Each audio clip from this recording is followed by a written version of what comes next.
میهمانان ارجمند، دوستان و یاران مولانای بزرگ، اجازه دهید تا حضور صمیمانه تک تکتان را در این محفل عشق و عرفان خیر مقدم گویم. برای ساکنان خانه مولانا در فرانکفورت افتخار بیشتر از این نیست که برای چهارمین بار عرس این عارف و سخنور بزرگ ادبیات فارسی در ایران یاران و پیروانش در شهر فرنگی گوته تقلیل و تکریم نمایند. بیش از 6 سال است که از اندیشه و تفکر این اندیشمند بزرگ برابریم و هر روز بیشتر از روز پیش به عاشقان و دلبستگان این شاعر بزرگ افزوده می شود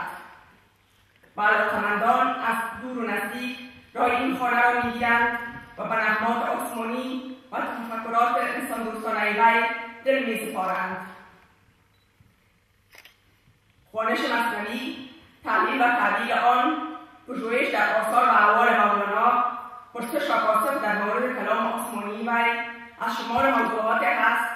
که قانون ما را گرم و آتشین می‌سازد. خانه مولانا توانست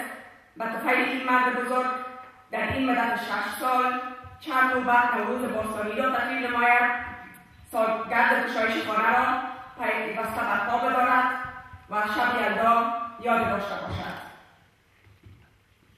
در این 6 سال چه انجمن‌هایی که در اروپا فرو ریختند و چه جمعیت‌هایی که پراکنده شدند، ولی هر روز و شمار ساکنان این خانه افزوده شد و مشتاقان مولانای بزرگ از دور و نزدیک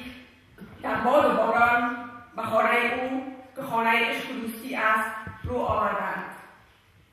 هنوز هم دروازه این خانه بر روی همگان باز است و خانه‌ای که در آن از اندیهی و دیگر اندیشی متاعی دیگری نیست. برنامه ما را در خانه مولانا سمینارهای ماهانه تشکیل می‌دهد که در آن مثنوی خوانی، تفسیر و تعلیل مثنوی، جستجو در اندیشه‌های مولانا، بحث در مورد عرفان اسلامی، نگاهی به بزرگان عرفان گنجانیده شده است. خانه مولانا در فرانکفورت، خانه میر، خانه اندلی و خانه دوستی همدلان و همزبانان است. این خانه پیوسته در آن چنگ و چغانه است